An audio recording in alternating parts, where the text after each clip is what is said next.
DZRH, magandang umaga Pilipinas! Sa DZRH Radio, DZRH TV at DZRH Online. Kasama si Kuya Angelo Palmones. Magandang umaga Pilipinas! Miyerkules na tayo ngayon, 30 ng Oktubre 2024. Uy, bisperas na pala tayo ng, hindi pa pala. 31 pa pala bukas. Pero bukas, half day lang, di ba? Sa ulo ng ating mga balita, Bagyong Leon lumakas pa, posibleng maging isang super typhoon. 8 lugar naman nasa ilalim ngayon ng signal number 2. Paglilipat ng 89.9 billion peso na pondo ng PhilHealth sa National Treasury pinigil ng Korte Suprema. Department of Justice at ICC hinimok naman ni Senator Rizon Tiveros na kasuhan na ang dating Pangulong Duterte. Mga leader ng House Quad Committee itinangging pinilit ang isang opisyal para tumistigo laban sa war on drugs ng dating Pangulong Digong. 11 moonlighting cops nagsisilbing security escort ng mga Pogo executive. Inirekomendang sibakin. Ilan lansangan sa Maynila ay sinara sa mga motorista simula ngayong araw para naman sa undas. Bagong balita, bagong impormasyon. Kasama si Kuya Angelo Palmones. Magandang umaga Pilipinas! Kasama natin ang buong radyo natin FM nationwide, ang ating action radio station sa Luzon, Visayas at Mindanao. 91.7 FM radio sa Cebu at 94.3 FM sa Jensan. Sa detalye ng ating mga balita, lumakas pa ang Bagyong Leon habang patuloy na kumikilos pahilag ang kanluran sa bilis na 15 km bawat oras sa Philippine Sea. Ayon sa Pag-asa, posibleng lumakas pa at maging isang super typhoon itong si Leon habang papalapit sa Batanes at hindi inaalis na ito'y maglandfall sa nasabing lalawigan. Ulitong namataan sa layong 450 km east ng Apari. Yan po ito sa Cagayan, taglay lakas na hangin umabot ng 155 km bawat oras malapit sa gitna. Ang pagbugso umabot naman ng 170 km bawat oras. Nakataas ngayon ang signal number 2 sa Batanes, Cagayan, Apayao, Kalinga, Northern at Eastern portion ng Abra, Eastern portion ng Mountain Province at Ilocos Norte.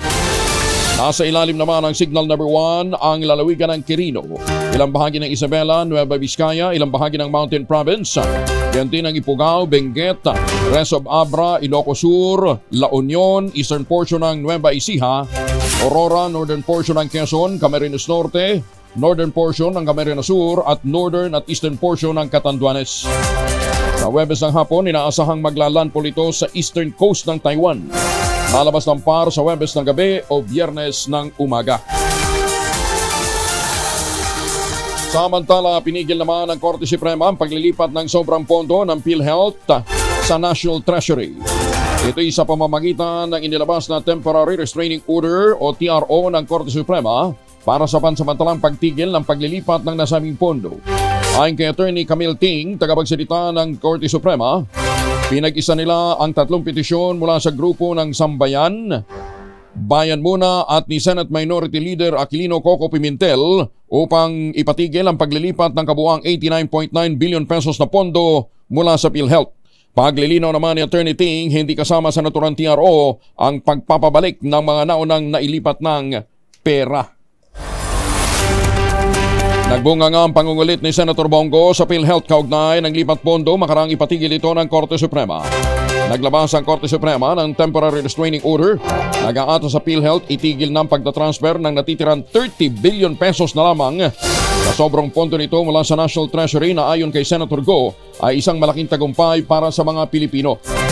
Ayon kay Senator Go, immoral ang paglilipat ng pondo lalo pangat maraming Pinoy ang wala pa rin pambayad ng ospital gayong meron naman palang sobrang pondo ang PhilHealth. Si Senator Go ang isa sa mga nangunang nanawagan sa Department of Finance na itigil muna ang pagbabalik ng sobrang pondo noong hindi pa nagdedesisyon ang Korte Suprema hinggil dito. This is one big win for the Filipino people. Sulit ang ating pangungulit. We thank the Supreme Court for heeding the calls for temporarily stop the illegal and immoral transfer of health funds from PhilHealth to finance projects unrelated to the health and wellness of our people. Ang pondo po ng PhilHealth ay para sa health. Bilang chairperson ng Senate Committee on Health, taus-puso po ang aking pasasalamat sa Korte Suprema na nakinig sa ating mga panawagan.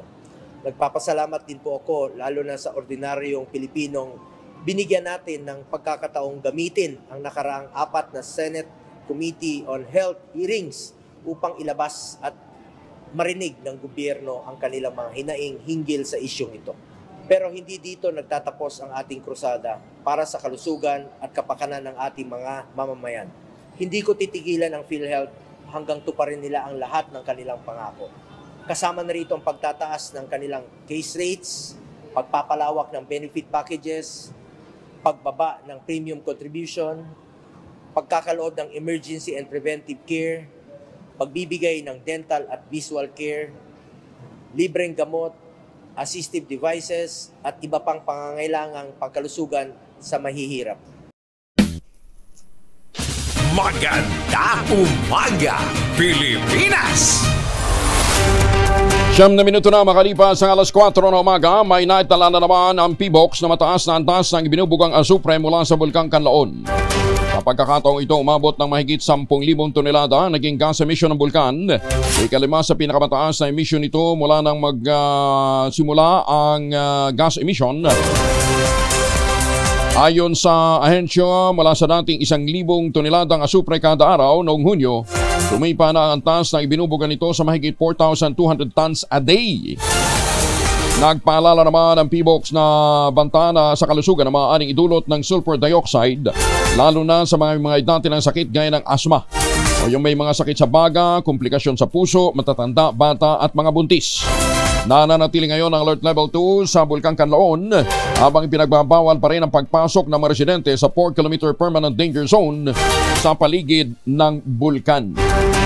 May nga sa mga turandara sa Negros, halong kamudra.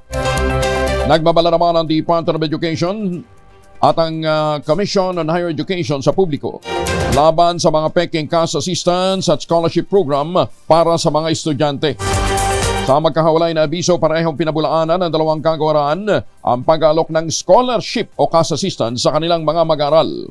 Nagpaalala din sila na magtiwala lamang sa mga opisyal o verified page o account ng DepEd at ng CHED o kaya sa kanilang mga opisyal na website. Sakali daw na makakita ang ganitong mga post ay agad na ipagbigay alam sa email na DepEd Action Center at deped.gov.ph.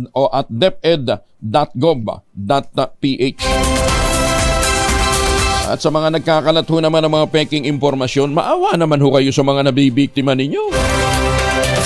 Di bale, may karma. Baka kunin kayo kaagad ni Lord. Ihabol ho kayo sa unda, sige kayo. Aabot naman ng halos 3.6 billion pesos ang kakailanganin ng DepEd o ng Department of Education para sa pagpapaayos ng mga paralang nasira ng nagdaang severe tropical storm Christine.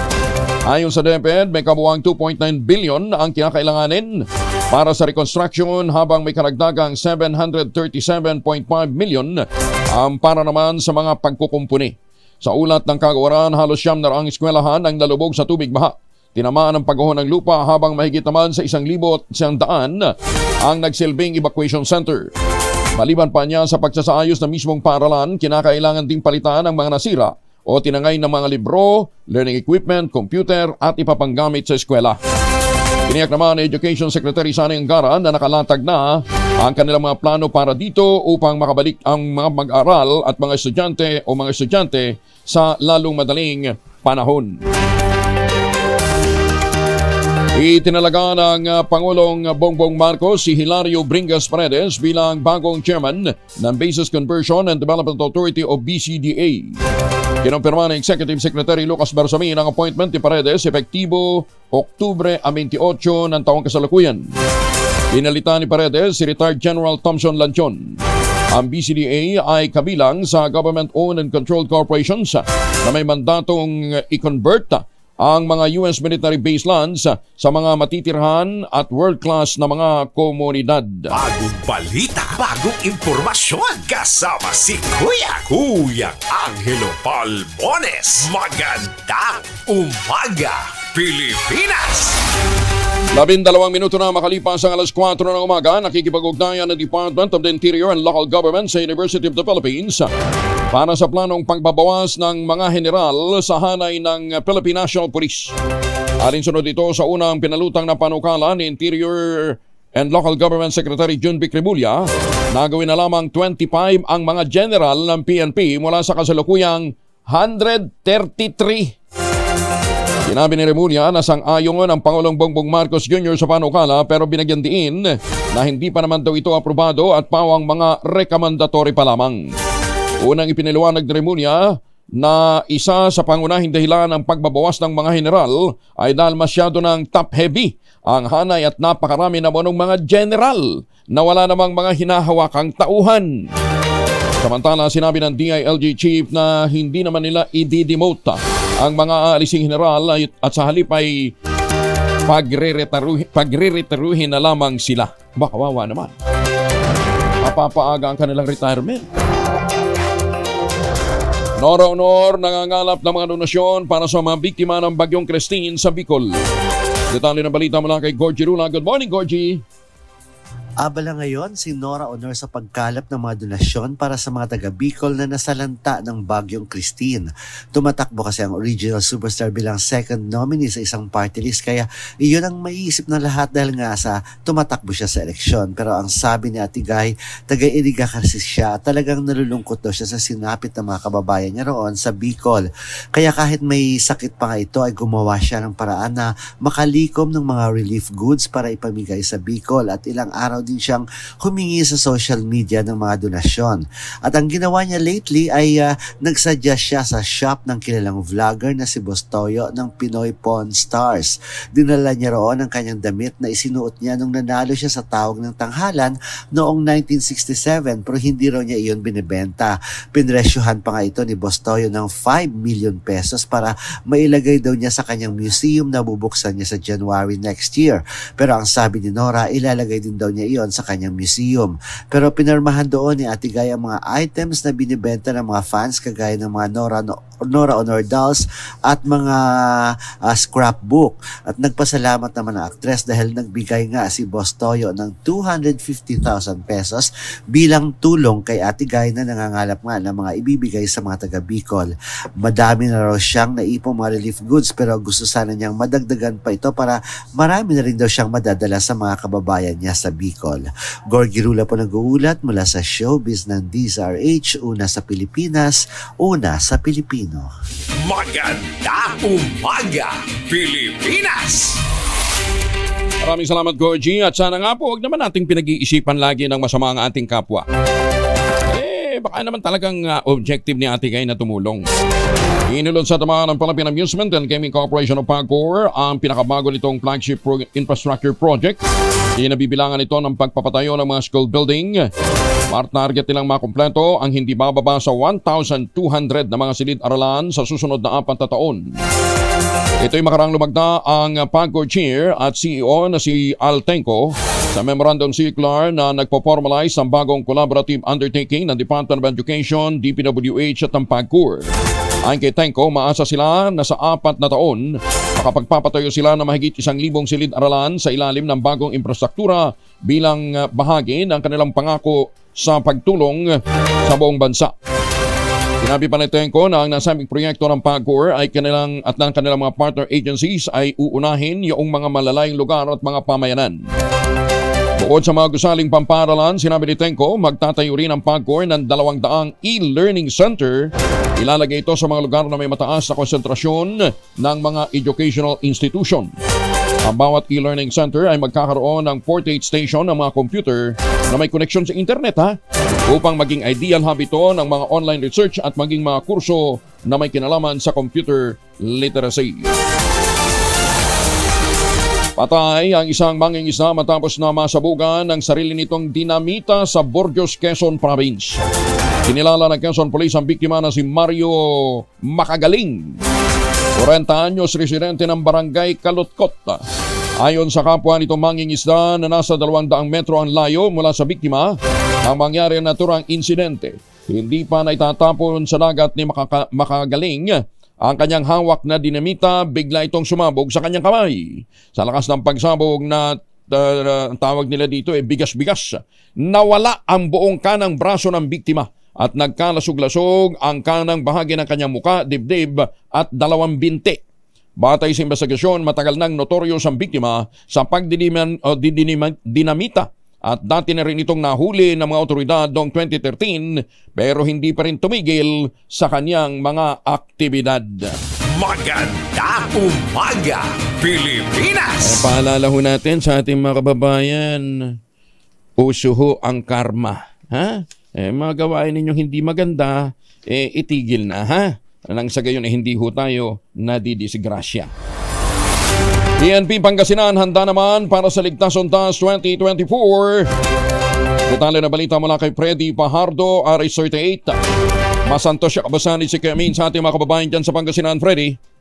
Pinangunahan ni Pangasinan Police Provincial Director Colonel Rolifer Capocyan ang sinagawang command conference kahapon sa Agtara Hall, Pangasinan PPO sa Lingayen upang paghanda ng Ligtas Undas 2024 kasama sa pagpupulong ang Command Group, Provincial Staff, Chief of Police at Force Commander ng probinsya. Tinalakay ang mahalagang usapin gaya ng peace and order situation. Dito'y binigyan din ng kahalagahan ng malakas na presensya at visibility ng mga pulis sa komunidad upang mapanatili ang kapayapaan at seguridad.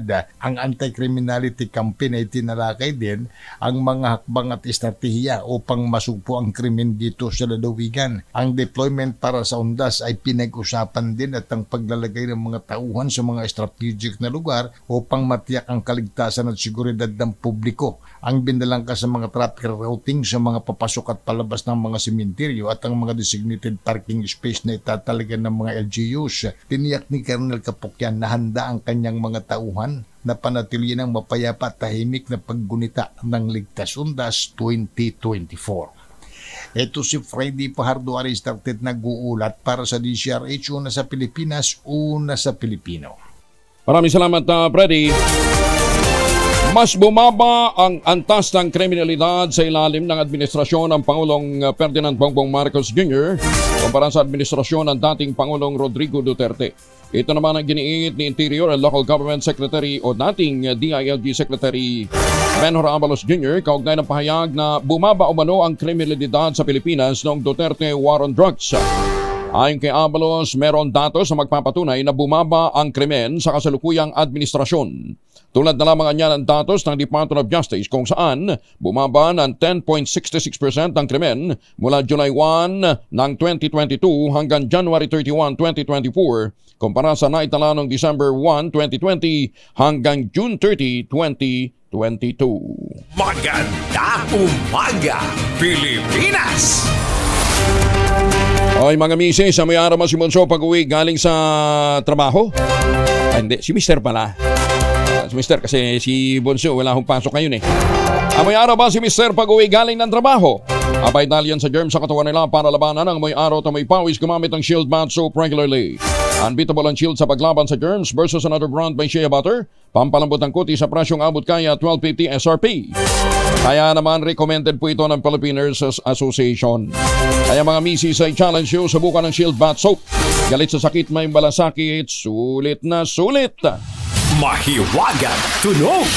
At habang kayo po ay nagsha-shower gamit ang Shield Bath Soap, ito muna ang ating mahiwagang tunog. Ayan. Ala pa rin nananalo. 18,000 na. 18,000 na po ang naghihintay na premyo sa ating mahiwagang tunog. Ang inyo pong mga sagot ipapadala po ninyo sa 0919-282-6485. Sundin ang tamang format po ng pagte-text, empty space, name slash, address slash, contact number, slash, at ang inyong sagot. Ulitin natin ha, empty slash, inyo po mahiwagang tunog. Name slash, address slash, contact number slash, saka ang inyong sagot. Isang beses lamang po maaaring mag-text sa ating text line gamit ang inyong mobile number. Sa mga sasali online, kinakailangan meron po kayong sharer badge. Ayan ha, klaro ha? Para nang sa gayon nagkakaintindihan ho tayo. Ang clue, basta yung isang item na hindi ho ninyo mahula-hulaan, ay nandyan po sa logo ng Ang Kumadron na party list. Actually, yung dalawa. Yung isang item, makikita ho ninyo dun sa logo. Yung pangalawang item ay bahagi po o katulad po ng responsibilidad ng isa sa mga figure na nandyan. Ayan, ha? Gawa din po sa bakal yung isang item. Maganda umaga, Pilipinas! Bahay ni Impo sa Disneyland binuksan sa Dinilapihan, Bataan. May iba't ibang mga karakter na po nakasuot ng costume. Nandun si Danny Kumilang. Piling yang talaga si Danny. RH37, Danny, good morning. Pinangunahan ni Dinalupihan Mayor Tong Santos at 3rd District Congresswoman Gila Garcia ang pagbubukas ng bahay ni Impo sa Disneyland sa loob ng Oval Track and Field sa Dinalupihan, Bataan alas 4 ng hapon na tumagal hanggang alas 8 kagabi. Iba't ibang costume ng karakter ang makikita, kabilang ang mga nagagandang kasuotan ng superhero at mga nakakatakot na itsura. Kabilang din sa mga nakakostume ang staff ni Congresswoman na si Rolly Rojas at mga empleyado ng local government unit Dinalupihan. Ang nasabing pagbubukas ay taon-taon ito isinasagawa sa nasabing lugar na labis naman itong ikinasisiya ng marami. Dahil sa mabubusog na ang mga mata mo sa mga nagagandang costume, may mga ipinamibigay pang mga candy at chocolate sa lahat ng mga nakakostume na sumali sa nasabing okasyon. At ang pinakamaganda, ang costume na napili ay may natanggap pang premyo mula sa first prize hanggang third prize. Dangdang mga karakter ang nakiisa dito, bata, matanda, na labis silang nasiyahan sa nasabing okasyon. Danny Kubilang, RH37, DZRH, una sa Pilipinas, una sa Pilipino. Maraming salamat, Danny. Doon sa mga pupunta dyan sa lugar na yan, magbaon ho kayo ng family alcohol para may proteksyon ho kayo laban sa mikrobyo.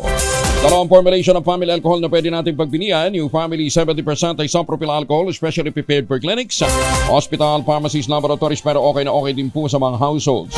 Very effective yan sa disinfection at sterilization. Ganyan ang bagsik ng family 70% isopropyl alcohol. Maghapon man yung gamitin, no problem. Hindi po manunuyo ang inyong mga kamay dahil meron po yung moisturizer. Yun namang mabangong family rubbing compound improved alcohol.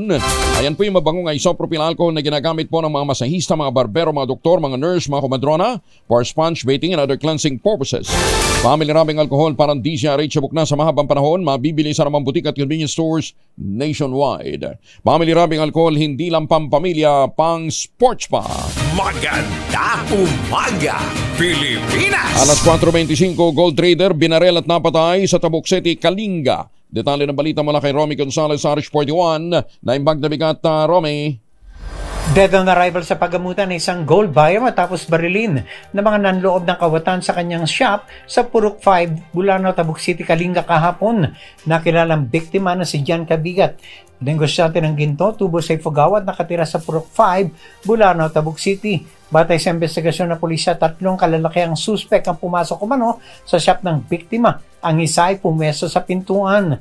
Ang 2 suspect na armado ng baril ang bumaril kay Cabigat at pinangkari nilang patayin ang kanyang kapatid. Gayman pumalya ang kanilang baril kaya siya nakatakas at tumingin ng saklolo. Pagkatapos ng insidente ay mabilis na at magkaiwalay na tumakas ang mga suspect. Isinugod naman ang gold buyer sa ospital, subalit idineklara itong dead on arrival ng attending physician dahil sa tinamo nitong malalang tama ng baril sa iba't ibang bagay ng katawan. Kagad naman naglunsad ng banat operation ng Kalinga PNP para tugisin ang 3 di pa nakikilalang suspect. Ito si RH41 Romy Gonzalez para sa DZRH, una sa Pilipinas, una sa Pilipino. Maraming salamat, Romy. Jose Gnina. Abot naman sa 11 pulis na sangkot sa moonlighting bilang mga security escort ng mga executive ng mga POGO ang naharap sa dismissal o pagkasibak sa serbisyo. Ito ay matapos irekomenda ng Internal Affairs Service o IAS ng Philippine National Police ang pagsibak sa mga naturang pulis, kabilang ang mga may ranggong Lieutenant Colonel. Maayos may rango si Colonel, may Colonel na sikyo ng POGO.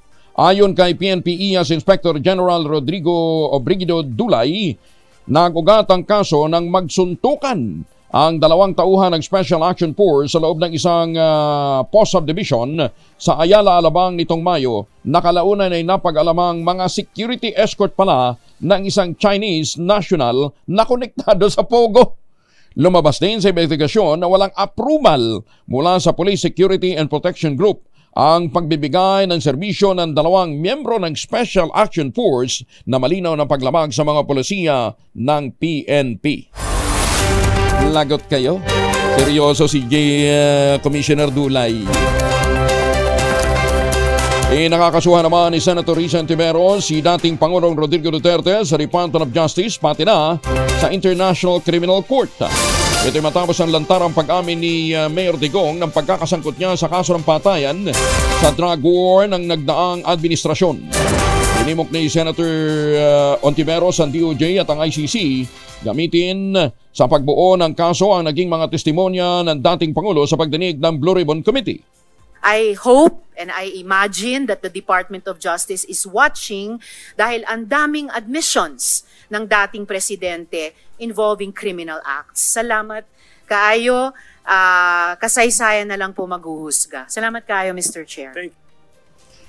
Sinabi ni Ontiveros na dapat managot muna si Mayor Digong sa batas bago anya parusahan sa impyerno. 28 na makalipas ang alas 4 ng umaga. Malaki ang napala hindi lang ng Senado kundi pati ng umano'y mga biktima ng extrajudicial killings sa pagharap ni dating Pangulong Rodrigo Duterte sa investigasyon ng Senado sa war on drugs. Ayon kay Senate President Chis Escudero, maaaring magamit pabor o kontra sa dating Pangulo ang kanyang mga pahayag tungkol sa mga patayan sa drug war lalo't siya pa ay under oath. Kay Ginete Escudero, hindi nauubra ang laging sinasabi ng mga kakampi ni Mayor Digong na ito'y nagbibiro lamang dahil lahat ng kanyang sinabi ay bahagi ng kanyang sinumpaang salaysay. Nung sinasabi niya nung presidente man siya o pagkatapos siya maging presidente o bago siya naging presidente nung siya ay mayor, ito'y sinabi sa isang talumpati, sa isang interview. Ang pinakaiba kahapon, lahat ng binitiwan niyang salita kahapon ay under oath, pinanumpaan. At sinabi niyang yan ay totoo sa abot ng kanyang nalalaman na pwedeng magamit kung sakasakali pabor o laban sa kanya.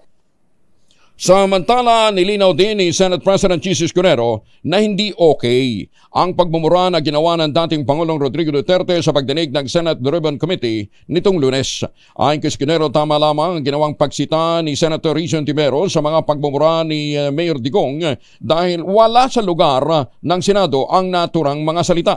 Hindi rin na niya katanggap-tanggap ang katuwiran ni Duterte na nagkukwento lamang siya at kinikwento niya ang pagmumura niya noon.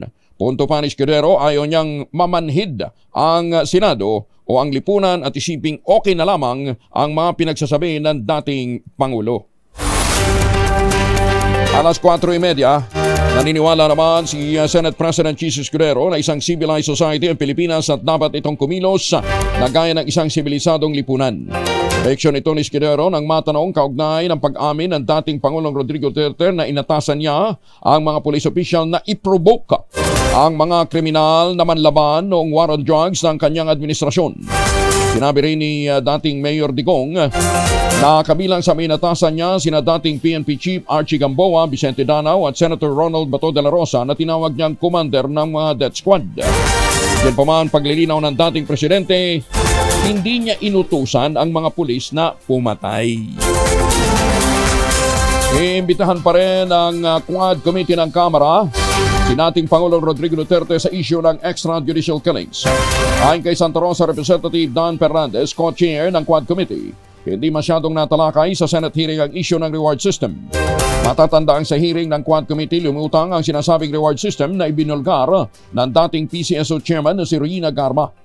Sa pagdinig naman ni sa panig naman ni Manila Representative Benvenido Abante Jr., sakaling dumalo sa Quad Committee hearing si Mayor Digong, hindi nila ito papayagan sa kawalang humpay na pagmumura kagaya ng nangyari sa pagdinig ng Senado. Murahin. Kung magagawa ka ng PI, oo, siguro yung gago matatanggap ko pa eh. Kung talagang gago yan eh. Yung tarantado, kung talagang tarantado yan. Sinasabi ko yan sa pulpito eh. Kung talagang tarantado ka, hindi mura yan, totoo yan. Pero yung PI, pambira, pagtanggap ng ating kababayan yan, minumura mismo yung nanay niya, hindi ko katanggap-tanggap sa akin yan. Ngunit ayon kay Abante, kung siya ang tatanungin, sapat na ang testimonya ng dating Pangulo at maaari na rin itong hindi na ito maaari pang imbitahan ng Kamara. Ang susunod na hearing ng Quad Committee ay nakatakda ngayong darating na November 6. Samantala, pinasiningalingan naman ni Santa Rosa City Representative Dan Fernandez ang paratang ni Police Colonel Hector Grijaldo sa isinagawang pagdinig ng Senado sa issue ng Duterte War on Drugs. Sa pagdinig ng Senate Ribbon Committee, sinabi ni Grijaldo na inutusan naman siya ni Fernandez at ni Manila Representative Benny Abante na sabihin sa House Quad Committee na totoo ang reward system sa loob ng Philippine National Police. Sa programang 2x2 nilinaw ni Fernandez na totoo namang ipinatawag nila si Grijaldo pero wala umunong nangyaring coercion o harassment. Kaya lamang daw ipinatawag si Grijaldo dahil lumapit sa kanila si Retired Colonel Royina Garma at sinabing makapagbibigay ng suporta sa kanyang pahayag si Grijaldo. Totoo yun, tinuro ko yung paragraph doon. Sabi ko, totoo ba to na nangyari yung reward system? Naku sir, wala po akong alam dyan, sabi niyang gano'n. Itong paragraph na to, may alam ka dito. Wala din po ako alam dyan. Tapos, tama yung sinasabi niya, yung 1999 na tinuturo ko yun. So, nung sinasabi niyang walang gano'n, so sabi ko, sige, okay, papas na ako. Tapos si Chairman Abante lumabas na rin. So it is not our policy and I think it will be so offending sa ibang chairman of the Quadcom na gawin namin yung inaakusa sa amin na kino-coerce namin siya, tinatreat namin siya just to sign an affidavit which in my belief na hindi naman siya ganon ka-importante doon sa hearing namin. Naniniwala naman si Fernandez na may nag-utos lang din kay Grijaldo na sabihin ito sa Senate hearing para i-discredit ang ginagawang investigasyon ng Quad Committee. Ito ho yung bahagi ng kwentong yon. Isiniwalat nga ng isang opisyal ng Philippine National Police na pinuwersa lamang siya na aminin sa House Quad Committee na may reward system sa war on drugs. Sa pagdinig sa Senado, itinuro ni dating Mandaluyong City Police Chief Colonel Hector Grijaldo ang dalawang mismong Quad Committee co-chairs na sina Dan Fernandez at Congressman Benny Abante bilang umano'y pumilit sa kanya na kumpirmahin ang drug war reward system. Sa salaysay ni Grijaldo, ipinatawag umano siya ni Fernandez sa kasagsagan ng hearing noong October 2022 at noong October 20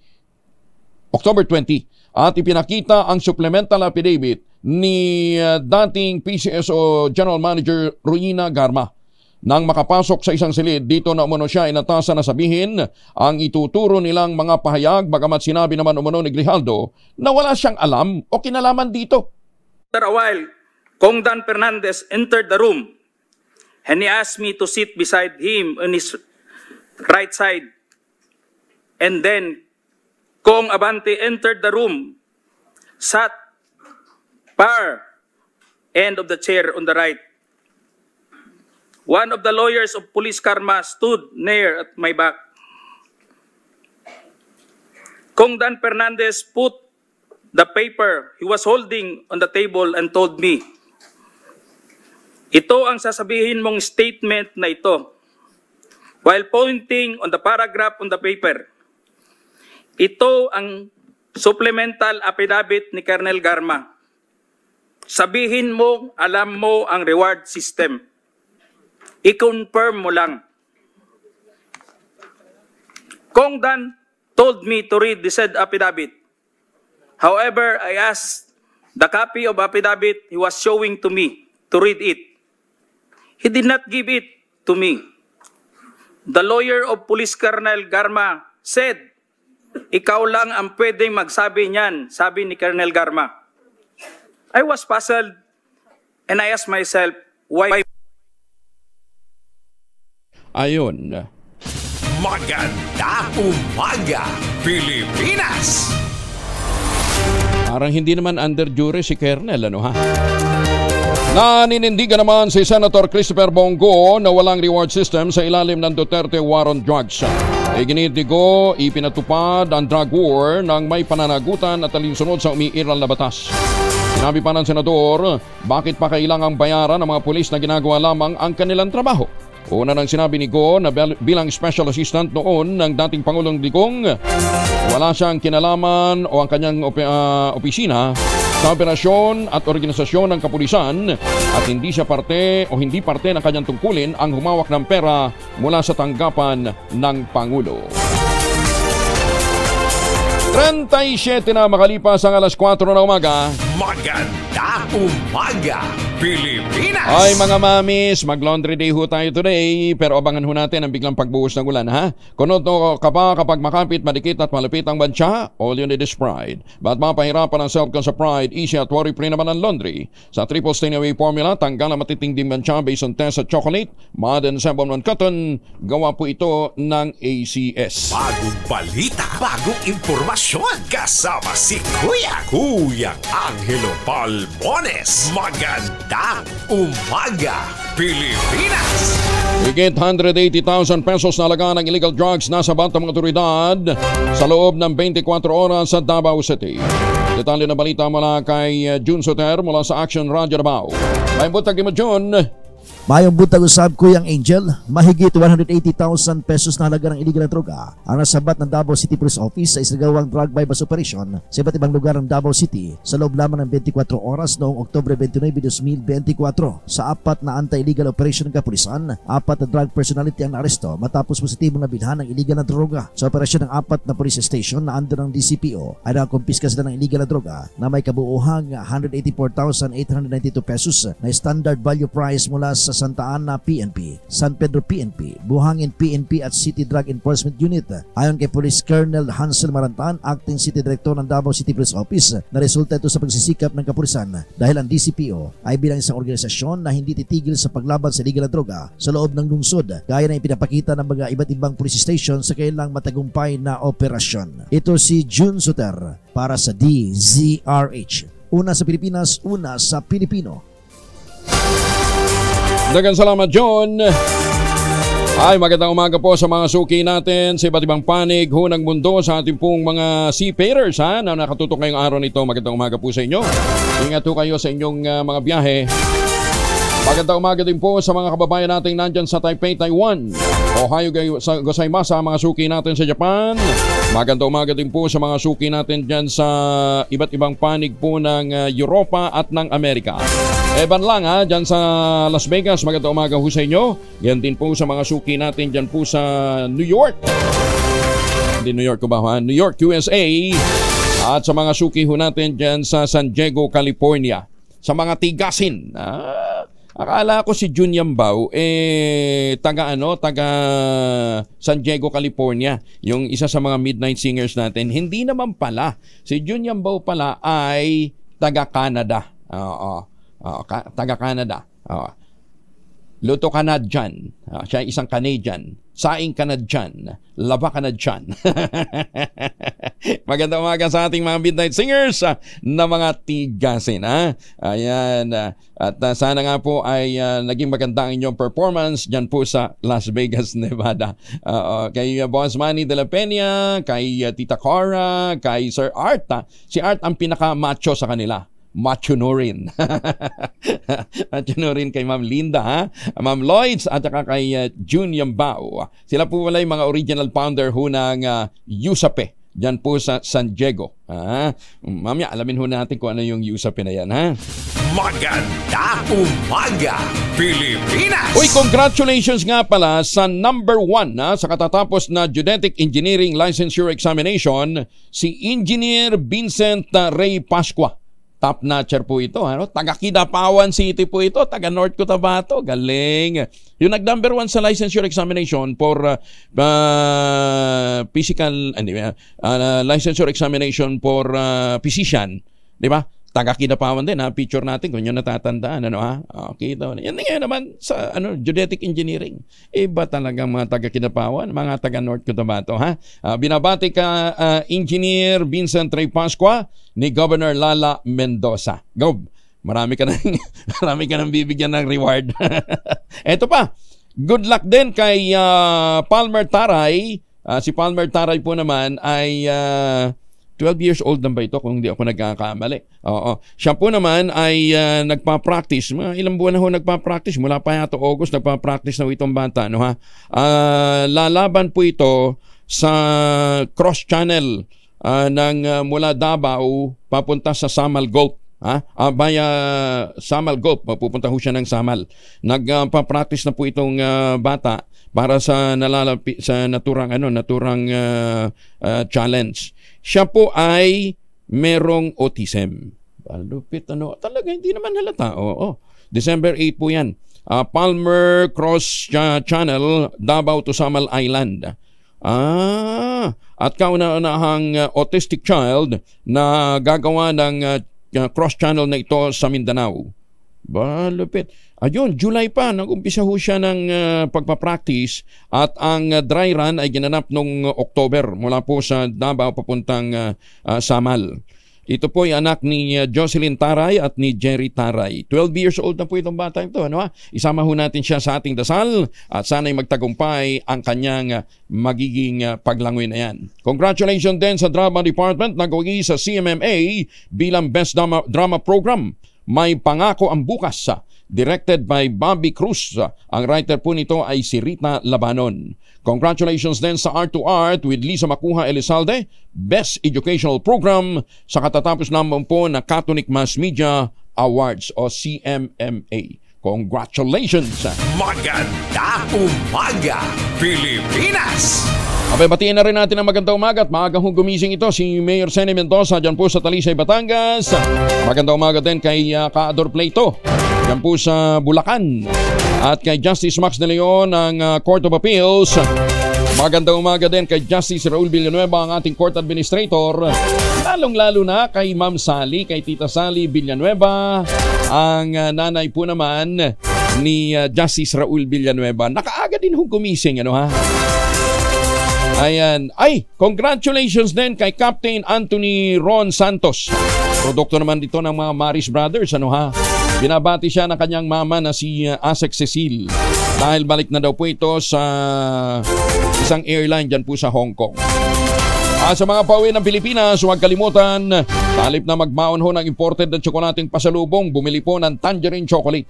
Ito po ay brand ng mga magniniyog ng mga magsasaka dyan po sa lalawigan ng Quezon. Sa tulong po ni Dr. Helen Tan, yung po mga planting material ng kakao galing Davao, hinakot po yan para maitanim sa ilalim po ng mga nyugan dyan po sa Quezon. Kaya ngayon ay nagpuproduce na ho sila ng dekalidad na kakao beans, pinaprocess para maging Tangerine Chocolate. Available sa 0919-095-5935. May mahigit 10 variants po ito na available sa tangerinechocolate.ph. Ang mga raw material ay galing din po sa ani ng ating mga magsasaka ng mga magniniyog. Kaya sabi nga po ni Dr. Helen Tan, ito pong Tangerine Chocolate ay 100% gawang lokal but taste and looks global. Kaya para ho sa mga suki natin, baka kayo pambalik ng Pilipinas sa halip na imported, Tangerine Chocolate na po ang ating pasalubong sa ating mga mahal sa buhay. Magpa-reserve na po sa 0919-095-5935. Magandang umaga po sa mga taga Abulog, Cagayan. Ayan, magandang umaga po sa ating mga suki sa iba't ibang panig ho ng Kapuluan, lalong-lalo na kay Banjilin Katubig dyan po sa Liwayway, Mauban, Quezon. Maganda umaga, Pilipinas! Alam ba ninyo na sa Lunes, November 4 ay isang makasaysayang pangyayari ang magaganap diyan po sa Amerika. Maghahalal sila. At sa pinakahuling ulat nating natanggap, 0.9%, walang 1%, 0.9% na lamang ang kalamangan nitong si Donald Trump kay kay Vice President Kamala Harris. Isa ho sa mga tututok para po sa election na yan ay si dating Kamala Commissioner Gregorio Larrazabal. Magandang umaga po sa inyo. Kumusta ho kayo? May buntag kong. Salamat sa pagtawag. Opo, kailan ang lakad nyo papuntang US? I'm leaving tomorrow kasi I'll be an official observer sa US elections on November 5. Okay. Pagkatapos doon, may mga programs pa and I'll meet, magkikita kami ng mga election officials from all over the world. Magkita kami doon. Ikaw lang from the Philippines ang official representative? Ang alam ko, may mga government commissioners na pupunta doon. Okay. But ako lang yung private. For the private sector. Yes po. So anong mangyayari sa lawak ho ng sa lawak ng Amerika, saan kayo magbe-base to cover? Washington DC lang kami. Kasi that's the seat of power sa states, diba? Then magkikita kami, I think there will be officials from all over the world, and may program yun. We discuss namin yung election system, election system sa US. Will on election day, which is November 5, magbisita kami sa mga polling places para makita namin how they'll vote talaga. Pero actually, sabi ni Bernard dito, nag-start na pala ang voting Saturday, October 26. Para doon sa doon sa mga absentee voting ba ito? Early voting. Okay, there's early voting po sa states. Pero meron bail-in votes na walang election day itself. Like for example, Oregon, lahat doon po mail-in votes. Walang, as in, everybody gets their mail their votes by mail, they ballot by mail, ipadala doon sa election office, sa mga offices, either to the ballot box or yung mga drop box, or i-drop off mo sa offices na mag-counting sila sa balota. But it will be counted on November 5. Teka muna, they can send the mail anytime? Oh! In fact, like I mentioned, sa Oregon, walang voting on election day po. It's lahat doon mail-in votes. Buong Oregon County? Oregon State po. State? Wow. Lahat. Okay. Paano? Why is that? Part naman mahirap man transport doon. Bakit? Di ba? It's mail-in votes has been over a century na yan eh. And mga doon po is ang mga doon po is yung sa mail-in votes po, mas maganda po yan because wala nang kasi walang holiday on election day po sa states eh. Sa Pilipinas, pag election day, holiday, di ba? Sa states po, hindi holiday yon. So, maraming tao na they vote early para magtrabaho pa rin sila. O nga naman. Alam mo, may drive-thru voting nga sila eh. Ano naman? May drive-thru voting po na. Parang Jollibee lang, ha? Opo. Kasi this is the third US elections I will be observing po officially. The first was 2010, then I think it's 2014, then ngayon po. So I've observed sa Oregon, I've talked to Oregon, I've sa California, I've visited sa New York and sa Washington DC. Kasi naman efficient naman kasi ang nila doon, mail system. Dito sa atin, pagka bumoto ka halimbawa ngayon, baka next year mo na matanggap yan. It's very, very tama po kayo. Very efficient yung mail system po nila. Yung post system nila, yung postal system. In fact na po, for example, matanggap ko yung ballot ko by mail, di ba? May drop box sila. For example, sa Makati, di ba? May designated drop box na i-drop mo lang yung ballot mo doon, kumusta yun? Galing, ha?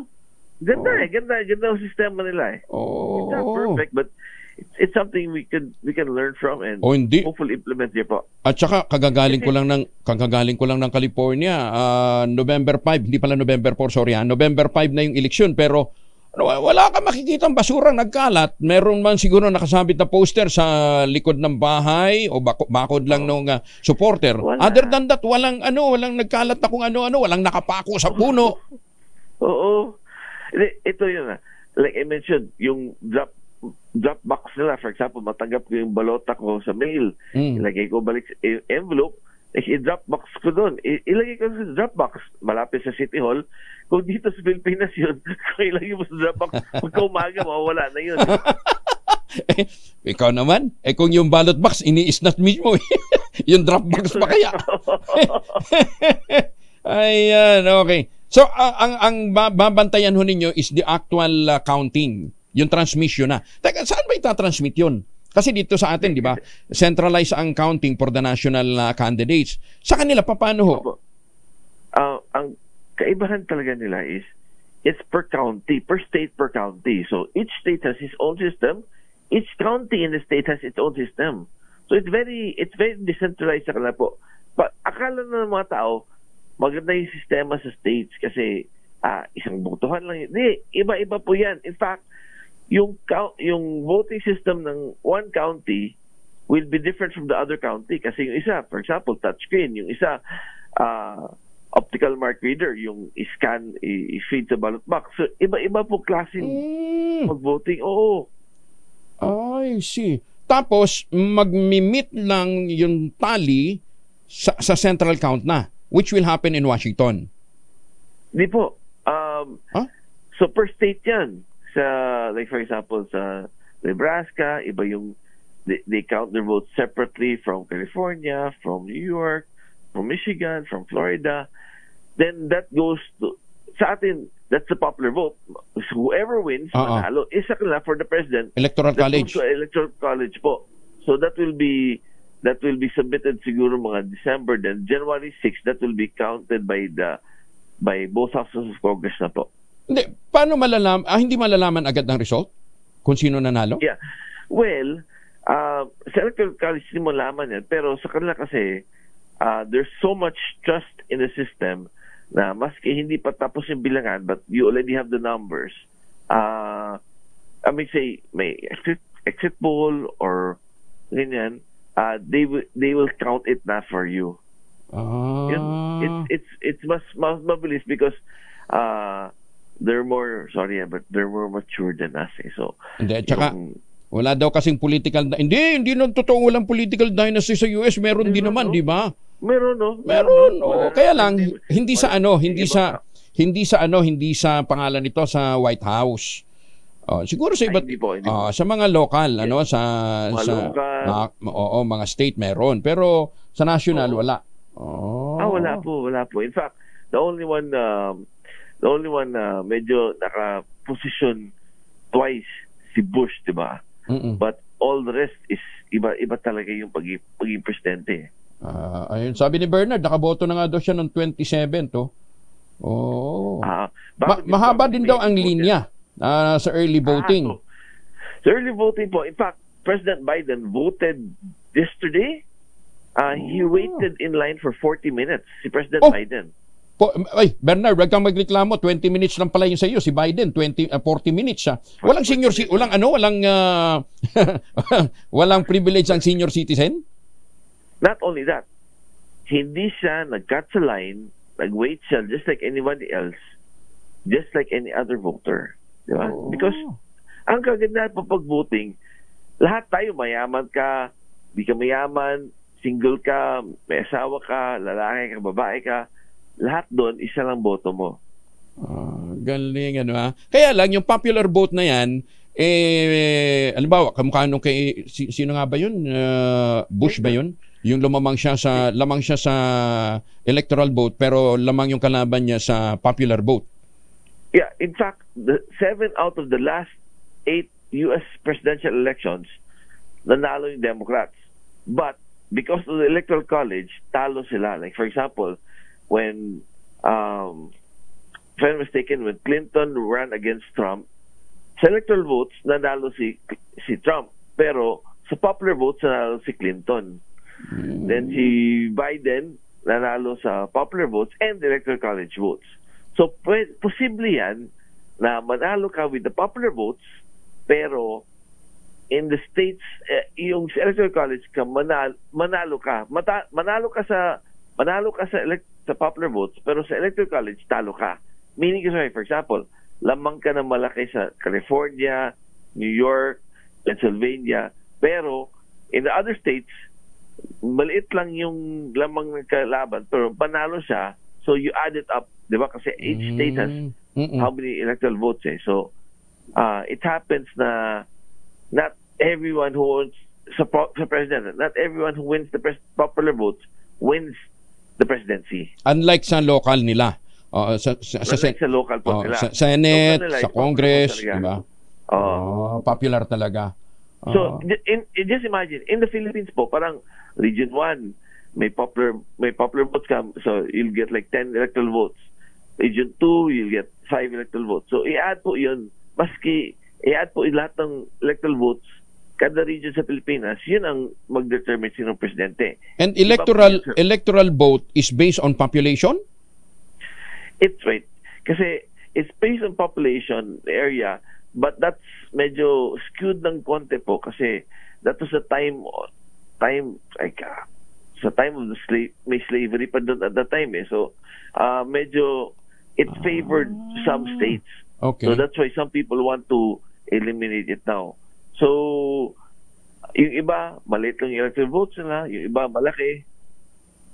Ayun, kaya pala, no popular vote para hindi concentrated sa mga matataong lugar ang candidate. Yes, ang problema po diyan is there's too much power given to small states already na maski maliit yung population mo, may electoral votes ka, so dihado naman yung mga states na malaki yung population, di ba? Oo nga naman. Pero hindi, meron naman silang sariling senator eh. May sarili silang governor, di ba, na may independence din. Yes po, meron naman yan, but sometimes importante rin yung presidency, di ba? Sabagay, oo. So, what do we expect from you from November 4? Well, I'll be attending a conference and mag-discuss kami sa election system. Ang maganda po doon is November 4, malaman mo na how heated it is and we'll discuss the whole system, the whole process. November 5, we'll be visiting yung mga voting centers. So, kung tatawag po kayo, we can give live updates on what's happening on the ground. Anong trend now? Is it going to be Kamala Harris or Donald Trump? Di ba? Next, yung mga down ballot positions, like for example, sa Texas, medyo mainit na ba nandun with Alred and Ted Cruz, di ba? So, and there are some states kasi, ang laban nandun is very close because they need to see who will control the Senate at saka yung House of Representatives. Kasi, for example, in New York, state in New York, maraming mga positions for House of Representatives, mga Republicans, na medyo mainit yung labanan. So, if the Democrats win control of those seats, baka the shift of power will go back to the Democrats' House of Representatives. Kaya pala sabi nung isang brother-in-law ko, sabi niya dito sa swing state ang swing vote ng vote ng swing state ang iniintay. Okay, ito po 'yan. Because basically even there are basically only around 7 states na in play. I mean, say in play, what do you mean in play is hindi mo masyadong alam sino manalo, Democrat or Republican. So among those are Wisconsin, Pennsylvania, Michigan, North Carolina, Georgia, Arizona, Nevada. The others, medyo alam mo na sino manalo. For example, sa Kansas, alam mo na si Trump manalo doon. Sa California, alam mo na yung Republican manalo doon. So, those 7 states are the very important states now. Okay. So anyway, abangan namin kung ano yung mga updates na ibibigay ho ninyo. Pero ang sabi nga sa amin, less than 1% na ang lamang ni Trump so far, as we speak, kay Kamala, based on survey. Okay, but that survey po, that's general U.S. survey. I would rather look at the survey in the swing states. Like sinabi mo kung inaabangan yung vote ng swing state. Kasi importante yung swing states because that will determine sino manalo. Kasi kung general survey sa whole US, that can be misleading ng konti because baka lamang si Trump in some states na alam naman sa kanila na yun. Yung 7 states na sinabi ko, yan ang dapat tutukan. Oo. Sige nga. Baka pwede nyo kami update bukas sino naman ang lumalamang doon sa mga swing states na yon. Diba? Para at least makita natin yun. Pero ganda ng eleksyon doon, malinis, di ba? Mabilis. Ang problema lang now is there's I don't know if it's a design by the campaign, but former President Donald Trump has already said that there's fraud daw. So medyo he's laying the basis to create confusion sa results. So I hope that doesn't work out. People still trust the system. Yun ang importante po. And tsaka sa kanila doon talaga importante debate, di ba? Talaga maririnig mo yung mga programa nila. Tsaka seryoso yung mga US citizen sa intindi kung ano yung kanilang mga pinaninindigan. It's not just really the personality, pero kung ano yung kanilang mga posisyon. Kaya lang, pagka Republican ka, Republican pala talaga iboboto mo. Pagka Democrat ka, Democrat ang boboto mo. Di ba? Exactly po. Sige. Anyway, good luck, attorney Com. Thank you for joining us, and we look forward for your updates. Thank you. Salamat. Ingat po. Ingat. Maraming salamat. So, asahan mo natin by November 4, magsisimulang magpadala ho sa atin ng update si Com Goyo Larosbal bilang private observer, official observer ng eleksyon dyan po sa Amerika. Magandang umaga sa mga suki ho natin dyan po sa Antarctica. Sarap daw ng weather na doon, oh. Negative 1%. Ayan, magandang umaga ho sa lahat ng ating mga suki sa iba't ibang panig po ng mundo. Kaya daw po yung mga open support ni na Elon Musk, Bezos, hindi daw po yun basta-basta pala nakaka-impluensya. They can be, pwede maging preferential, pero hindi yun yung nakaka-impluensya. Hindi katulad dito sa Pilipinas, kakaingit. Pero ang kinainggitan ko talaga doon, ang linis, walang nakasabit na kung ano-ano. Walang mga nagkalat na mga pulyetos, di ba? Yun ho ang kagandahan dun ho sa kanilang panahon ho ng pangangampanya. Magandang umaga, Pilipinas! 4 minuto na makalipas ang alas 5 ng umaga, oras na para tayo po ay mag-ultabayo. Ano bang ultabayo? Ang ultabayo po ay postbiotic with lactococos lactis strain plasma. Ito po ay sumailalim sa mahabang clinical trial sa Japan. At ang bawat na kapsula po na ultabayo ay nagtataglay ng 50 billion cells ng lactococos lactis strain plasma. Ano pong ginagawa ho nito? Pagpasok po niya sa ating katawan, ina-activate po nito yung commander ng ating immune system.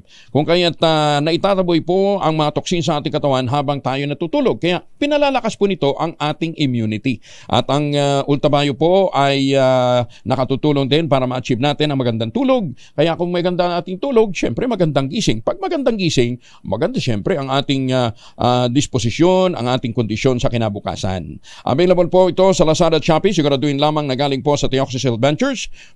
Kung may mga concerns po kayo, may mga katanungan, mag-text lamang po sa 0917-110-6580. Available din po ito sa Mercury Drug, Amesco Drug, Pasmed Pharmacy, John's Pharmacy at Curamed.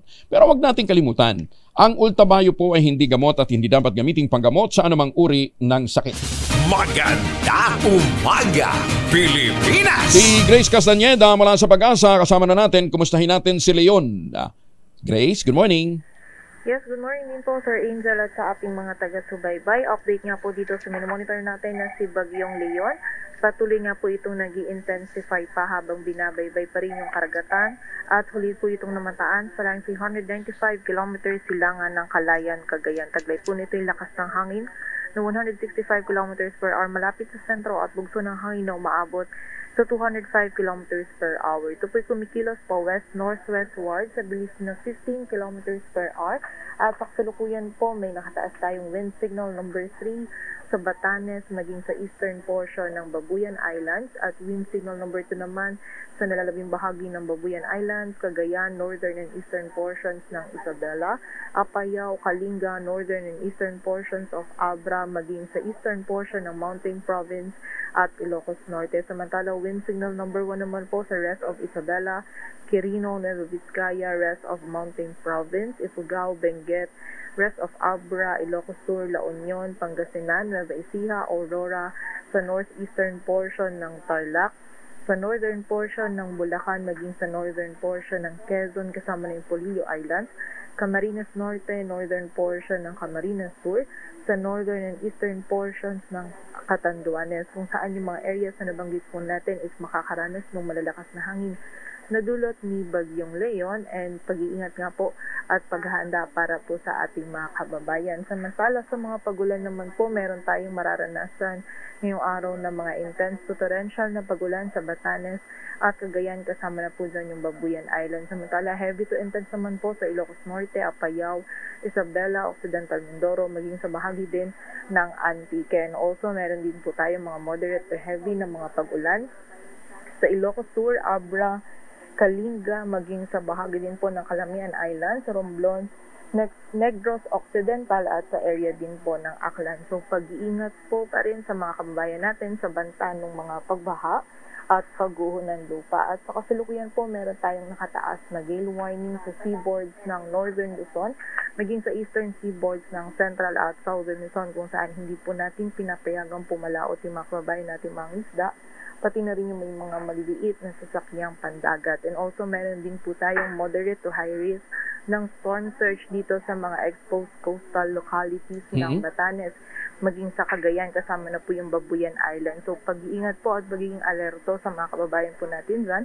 and also makipag-ugnayan din po tayo sa ating LGU para po dun sa mga aksyon na kailangan po natin gawin para sa ating kaligtasan. Na tayo nga po dito sa ating latest forecast track analysis ni Bagyong Leon, ito po ay patuloy na kikilos pahilagang kanluran at magla-landfall po ito dito sa eastern coast ng Taiwan tomorrow afternoon. And nakita po natin lalabas ito ng ating area of responsibility tomorrow evening or Friday early morning. Kung saan nakita po natin na lalapit nga po itong si Bagyong Leon dito sa area ng Batanes. Possible po yan tomorrow early morning to noon time. So ito po yung oras na pinakamalapit po itong si Bagyong Leon sa area po ng Batanes, kung saan hindi rin po natin i-roll out yung possibility na mag-landfall po ito dito sa may area ng Batanes. So continuous monitoring po tayo and patuloy na magantabay sa updates na ipapalabas po ng Pag-asa. So in-expect po natin yung mga malalakas na hangin and also yung mga pag-ulan is mararanasan po natin dito sa area ng extreme northern Luzon or Cagayan Valley, maging sa ilang bahagi pa po ng northern Luzon ngayong araw, maging bukas po. So pag-iingat po at paghahanda para po sa ating mga kababayan. Grace, yung gale warning na binabanggit mo, mga gaano kataas? Ang gale po natin dito po sa may area po ng extreme northern Luzon, particular na po yan sa Batanes, is aabot po ito ng 10 meters. So nakita po natin dahil magiging malapit po itong si Bagyong Leon dito sa may area ng Batanes. So yung within 30 nautical miles po natin is posible pong makaranas ng hanggang kanon kataas po na wave height. Oo. Ilang coastal town bang ang threatened ditong gale warning? Yung mga areas po natin dito sa may Batanes, yung coast po ng Cagayan, Babuyan Islands, pati yung sa Isabela. Samantala sa may Ilocos Norte din po, yung northern at western seaboards po nito. And also meron din po tayong nakataas na gale dito sa may eastern seaboards ng Southern Luzon, particular na po sa Quezon, kasama na yung Polillo Islands, Camarines Norte and Catanduanes, kung saan sa area po na yun, posible pong maging hanggang 4.5 meters po yung taas ng alon. 4.5 to 10 ang pwedeng itaas ng alon, Oo. Dito po sa may area po ng Northern Luzon is nakikita po natin 4.5 to 10. Samantala dito po sa Eastern Seaboards po ng Southern Luzon is 2.8 to 4.5. So po siya, mahalon, rough to very rough po yung magiging lagay po ng karagatan din doon. Okay. Para naman sa mga kababayan natin sa may Taiwan, malakas ba yung papasok? Super typhoon ba ito pagpasok sa Taiwan?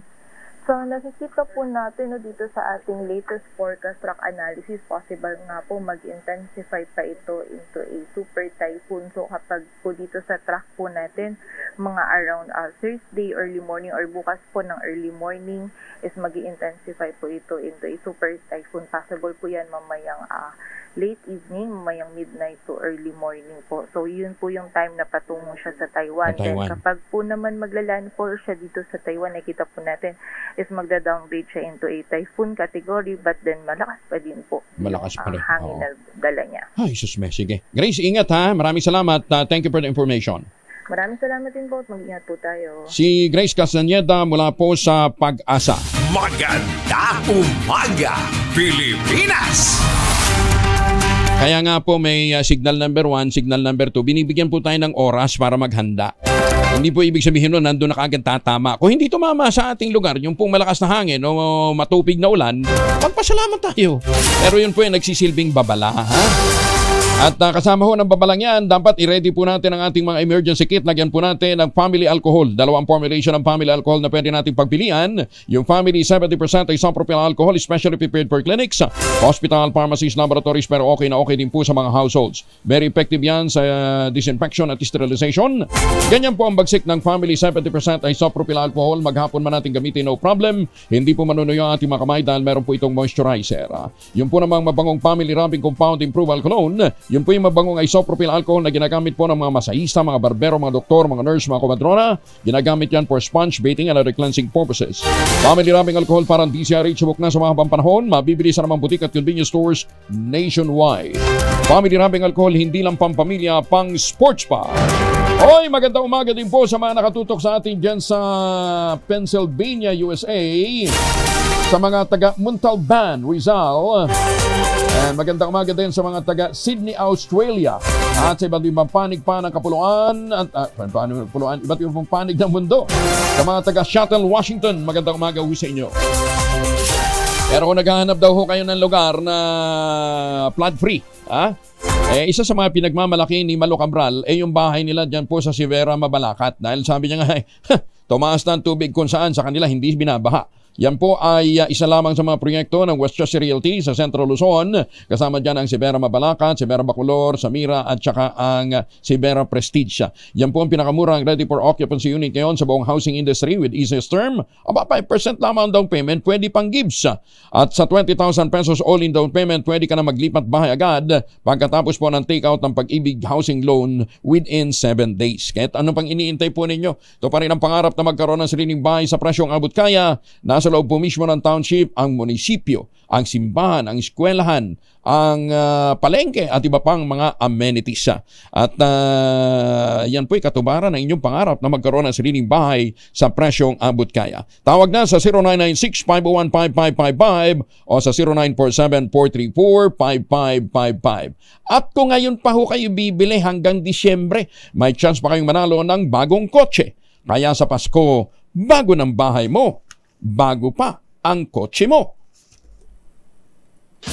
Maganda umaga, Pilipinas! Election harassment case inalmahan ni Cabanatuan Mayor Micah Vergara. Ba, anong election case ito, ha? Alamin natin mula kay Boy Gonzales, RH29. Boy, good morning. Boy? Babalikan natin si Boy Gonzales. Samantala, TRO ng Korte Suprema sa paglilipat ng pondo ng PhilHealth panalo sa ng bawat Pilipino ay ito kay Senator JB Ejercito at kay Senator Bongo. Detalye na balita mula naman kay Raymond Dadpa sa RH28. Raymond, good morning. Pinasalamatan ni na Senador Christopher Bongo at Senator JB Ejercito ang Korte Suprema sa inilabas nitong Temporary Restraining Order o TRO sa paglilipat ng halos 90 billion pesos na pondo ng PhilHealth patungo sa National Treasury. Ayon kay Go, panalo ito ng bawat Pilipino at sulit ang kanilang pangungulit. Ngunit hindi umano ito dapat tumigil dito dahil kailangan patuloy pa rin kalampagin ng PhilHealth upang tuparin ang kanilang mga pangako. Kabilang na dito ang mas mataas na case rate, pagpapalawak sa healthcare packages, pagbaba ng premium contribution at iba pang healthcare benefits. Para naman kay Ejercito na pangunahing may akda ng Universal Healthcare Law, ang pondo ng PhilHealth ay dapat direktang pakinabangan ng bawat miyembro na nangangahulugan ay bawat Pilipino. Hindi umano katanggap-tanggap na napakalaking pondo ng PhilHealth ang hindi nagamit habang napakarami nating mga kababayan ang naghihirap dahil sa laki ng gastusin nila sa ospital.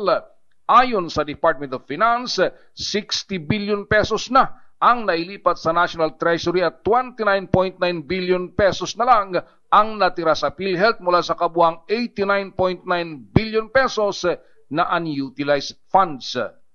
Ito si RH28 Raymond Dadpaas para sa DZRH. Una sa Pilipinas, una sa Pilipinas. Maraming salamat, Raymond. Samantala, election harassment case nga inalmahan ni Mayor Micah Vergara. Balikan natin si Boy Gonzales, RH29 sa detalye. Boy. Kuyang Angel, Maring, kinondenan na ni Cabanatuan City Mayor Micah Vergara ang petisong sinampa ng kanyang katunggali na si Vice Governor Anthony Umalin na naglalayong deklarasyon ng luwisan sa candidate Ayon kay Vergara, ang hagbang ni Umali ay walang umanong batayan at layunin lamang na iligaw ang publiko. Paano anya siya magiging nuisance candidate gayong siya ang kasalukuyang nanunungkulang mayor ng Cabanatuan.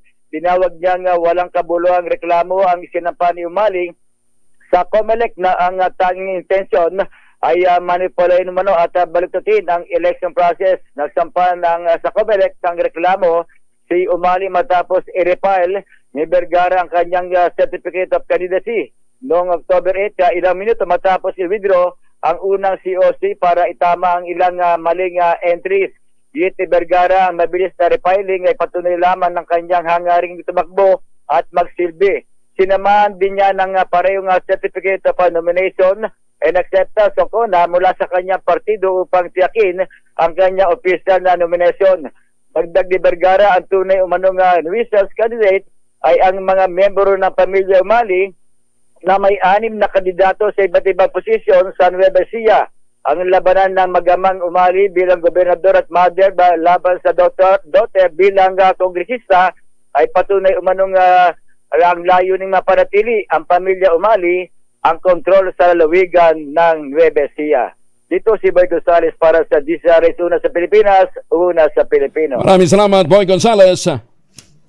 Umaga, Pilipinas! Nagsanib puwersa naman ang ilang malalaking organisasyon kasama ang Department of Environment and Natural Resources sa kampanya para protektahan ang 6 na endangered species sa Pilipinas. Ito yung tamaraw, Philippine Eagle, Philippine Cockatoo, ang pawikan, dugong at ang Philippine Pangolin. Binigyan din ni Environment Secretary Maria Antonio Yulo Loizaga, malaki ang epekto ng illegal poaching at habitat destruction sa extinction ng mga ito.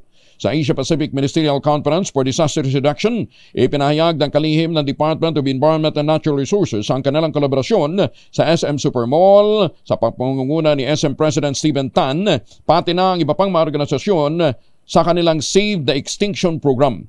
Hinimok nila ang publiko na maaaring magbigay ng donasyon sa anumang branch ng SM, BDO Bank, pagbili ng kultura branded ng mga produkto upang makalikom ng pondo sa pagpepreserba ng habitat ng mga nabanggit na species na nasa bingit na ng tuluyang pagkawala.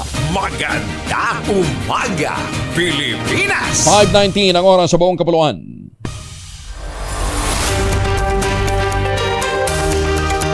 Kasama muna natin si Francis Oyehara, ang Pangulo po ng Philippine Egg Board. Sir Francis, magandang umaga po sa inyo. Magandang umaga kung at sa lahat po ng nakikinig ng magandang umaga Pilipinas. Opo, kahapon binalita po ni Giselle na medyo bumaba daw po ng 5 pesos per tray ang itlog natin. Ano ha? Although ang tinitingnan natin by Christmas, makakabalik ho ito. Ito ho ba pangkalahatan o dito lang sa National Capital Region? General po yan, tama po kayo. Matagal na pong nagsimula pong tumaas ang presyo ng itlog, no?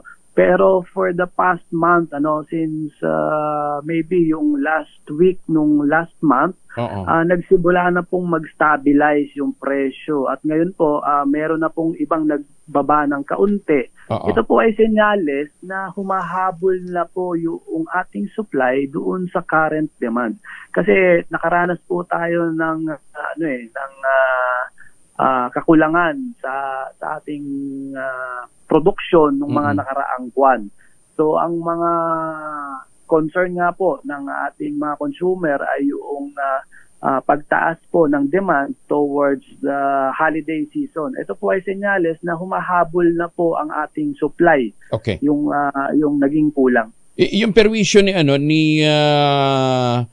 Catherine at saka nitong si Leon, wala masyadong impact.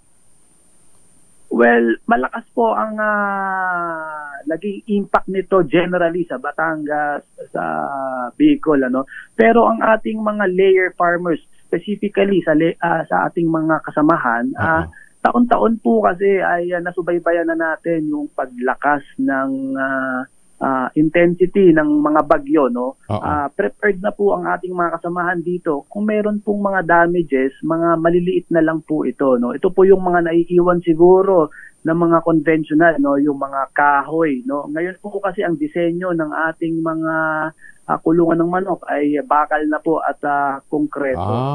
Okay. Pero yung feeds, kasi siyempre naapektuhan yung mga maisa natin, okay naman?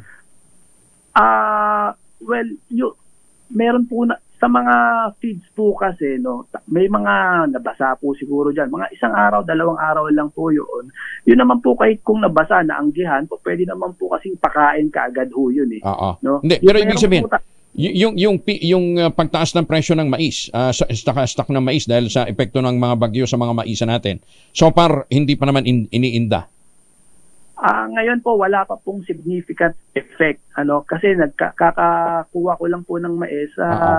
Medyo pahirapan po ngayon talaga. Expected na po ngayong panahon na ito na medyo mababa ang quality ng ating mga mais because of high humidity at yung mga pag-ulan compared po doon sa mga harvest pagka-summer. So ano po tayo? Nag-a-adjust po tayo ng mga toxin binders. Ito po yung ating ibinibigay para po hindi maapektuhan ang ating mga manok from toxin.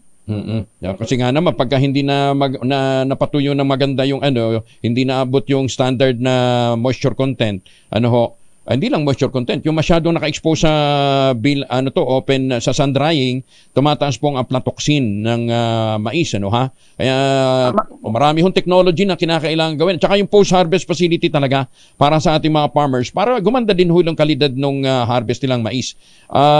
Pero hindi pa tayo nag-i-import, Sir Francis? Well, sir, tama po yung mga sinabi ninyo, no? Pero nag-i-import na po tayo, no? Mga nakaraang buwan nakapag-import po tayo at ibang mga association at mga kooperatiba, no? Mga asosasyon. Pero this time wala po kaming import ngayon kasi ngayon po general mababa. Decent po yung presyo ng local na production natin. Although namimili lang po tayo ng tolerable moisture, no, yung 12 to 14, yan po pwede po yan. Pero karamihan po kasi sa atin, no, yung mga feed mill pong malalaki, meron na pong nakapag-stock po yan ng harvest of last summer, no. So ang ginagawa lang natin, yung magandang mais saka yung pangit na mais, yung iba po pinaghahalo lang po yan. Para po hindi masyadong malaki ang impact sa ating mga manok pagka pinakain. Magkano ngayon ang bilihan nyo na mais? Sa Bulacan po, no, kami po ay nakakakuha ng 18 pesos. Meron po nakakakuha ng 17.50, no, sa bandang norte. Sa Batangas po, medyo mas mataas, mga 18.20, 18.50 to 19 pesos. Ito pong presyo na po na ito ay acceptable naman na po sa atin.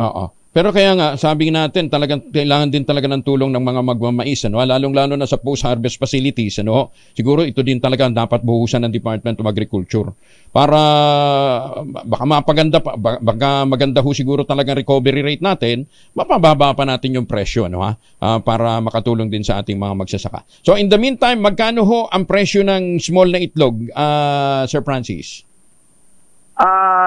Sir, ang ginagamit, ang presyo po ng farm gate price sa small size is 7 pesos. 7. No? Ang medium po, naglalaro po yan sa mga 7.30 to 7.60. Yan po ay farm gate price. Kung yan po ay itratranslate natin sa retail, magdagdag po tayo siguro ng 150. So mga 850 to 950 pesos po yan sa retail. Pero kagaya nga po nung nasabi nyo nga, may mga farms po na nakapagbaba na po ng presyo dahil nga po nagsisimula na pong dumami yung mga humahabol na supply for December. Pero imported yung sisiw na ginagamit natin o locally hatched din? Sir, ang imported po is yung parent stock. Ini-import po na yung inahin. Opo, yung parent stock. Ngayon, yung sisiw po nun, ang tawag po nun sa layers is DOP. Ito po yung sisiw na pinalalaki. Ito po yung pinaiitlog natin for table egg production. Okay. Ganun pala yun. Wala. May alam mo ko sa baboyan pero sa manok wala. Ayoko mag-venture. Well, marami pong, kung kayo po ay may baboy, nababalita po natin ngayon, yung problema po sa baboy, ilang taon na po yan. Marami na pong... nag-ship nga Marami nag-ship nga po. Kaya alam po, mayroon pong mga galing sa baboy, tinamaan ng ASF, nag-convert, nag-shift po sa layer, tinamaan din naman po ng o yung iba naman po, tinamaan po sa avian influenza. Ay naman, oo. Wala kang mapuntahan, ano ha? Pero mabuti na lang, matyagang-matyaga kayo, Sir Francis, ano ha? Huwag kayong magsasawa, ha? Well, tama po kayo. Kagaya po nung sabi nyo, hindi po tayo po pwedeng tumigil. Ano? Kasi kailangan, dire-diretso lang. Ang kwentahan po natin dito, hindi naman po monthly, no? Kung hindi annual. So, po, nakita na po natin yung cycle. Ang kawawa po yung mga maikli ang PC at yung mga nagsisimula. Yun po yung hirap, no? Pero po yung mga luma, yun, surviving din po. And ang labanan po is farm, yung operation is yung efficiency. No, yun po ang ating labanan.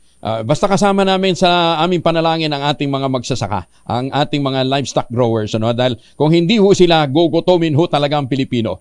Sir Francis, thank you again at maraming salamat po sa inyong sakripisyo. Salamat po. Ingat. Marami pong salamat po, Angel, at sa lahat po ng nakikinig sa ating programa. Salamat po sa pagkakataon. Sa lahat po ng mga livestock growers, kapit lang, may pag-asa pa rin. Maganda umaga, Pilipinas! Dito naman tayo sa Pasko Panalo promo na ang location ay Barangay Santo Niño, Parañaque. Panalo ang Pasko sa DZRH. Dahil sa Pasko Panalo, mas malakas promo. Tutok lang sa DZRH at manalo kapag kayo'y aming natiempohan na nakikinig sa DZRH AM o nanonood sa DZRH TV at DZRH Facebook. Instant may pamasko ka na, may aginaldo ka pa. 1,000 pesos na aginaldo, may pamaskong Noche Buena basket pa. Mula yan sa DZRH. Lakasan lang makinig sa DZRH Radio at tutok lang sa DZRH TV at DZRH Online. Dahil ang DZRH, una sa Pilipinas, una sa Pilipino. Nasa Barangay Santo Niño, Parañaque, si Sherilyn Alparo. Lakasan ninyo inyong mga radyo at saka mga telebisyon. Magandang umaga kay Alvin Nunez, dyan po sa Edmonton, Alberta, Canada. Hindi kayo kasama sa pupuntahan ni Sherilyn Alparo. Maganda umaga, Pilipinas! Ay, nako. Pero pwede kang padalhan ng tsokolate dyan, Alvin, ha? Ang tangerine chocolate po naman ay produkto ng mga magnaniyog ng mga magsasaka dyan po sa lalawigan ng Quezon. Sa tulong nga po ni Dr. Helen Tan, yung po mga planting material ng kakao galing Davao. Hinakot po yan para maitanim po sa ilalim ng mga nyugan. Kaya ngayon, ang ating pong mga magnaniyog, mga magsasaka ay nagpo-produce na ng dekalidad na kakao beans para ma-process upang maging tangerine chocolate. Available yan sa 0919-095-5935. Dili kayo, check po ninyo sa tangerinechocolate.ph. Nandyan ho yung magit 10 variants po ng tangerine chocolate na ang mga raw material ay galing din po sa ani ng ating mga magsasaka. Ang sabi nga po ni Dr. Helen Tan, sino bang magmamalasakit sa Pilipino kundi ang kapwa Pilipino? Kaya sa bawat bili po ninyo at pagtangkilik ng tangerine chocolate, pinalalakas po ninyo ang loob ng ating mga magsasaka, pinalalakas din po ninyo ang ating ekonomiya. Tangerine chocolate, 100% gawang lokal, but taste and looks global. Kaya sabi po ni Dr. Helen Tan, tangkilikin natin ang gawang atin. Maganda umaga, Pilipinas!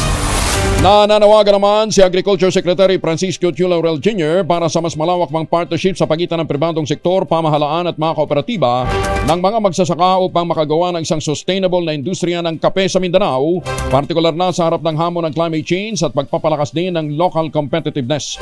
Ayon kay Laurel, mahalaga ang pagyakap sa kolaborasyon para sa kolektibo na pagkilos tungo sa pagpapalakas ng katatagan at kita ng mga magsasaka. Dapat bigyang hugis ng ganitong pamamaraan ang ating nagkakaisang pagtugon sa kasalukuyang mga hamon at upang mapakinabangan ang tumataas na lokal na market demand para sa kape.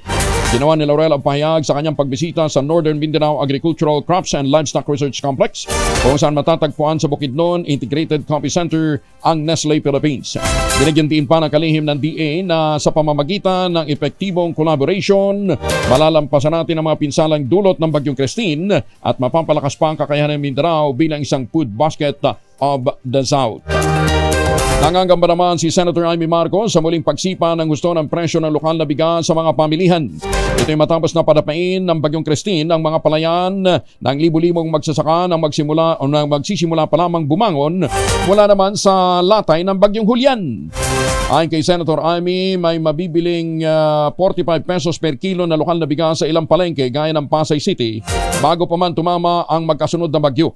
Mismong ang mga rice retailer anyang nangangamba ngayon na wala na silang mahango na murang local rice sa mga probinsya.